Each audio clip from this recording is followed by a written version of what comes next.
નમસ્કાર, સ્વાગત છે આપનું રાજકોટ પર. જોઈએ આજના મુખ્ય સમાચાર.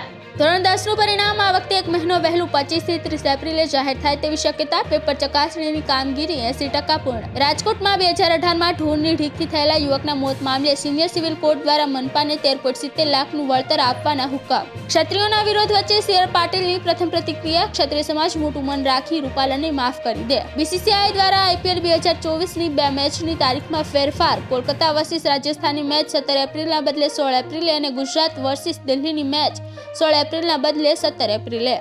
RBIએ 2000ની નોટ વિશે આપી માહિતી. 97.69% નોટો બેંકોમાં, જ્યારે 8,202 કરોડ રૂપિયાની નોટો હજુ લોકો પાસે.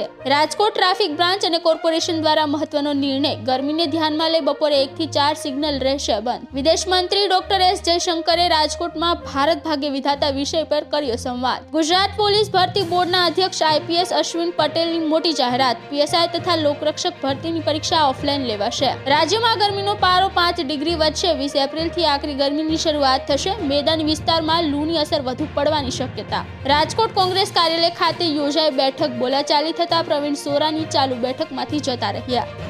વધુ ન્યૂઝ અપડેટ્સ માટે જોડાયેલા રહો રાજકોટ સાથે. વધુમાં અમારી YouTube ચેનલને સબસ્ક્રાઇબ કરીને બેલ આઇકન જરૂરથી પ્રેસ કરજો. નમસ્કાર.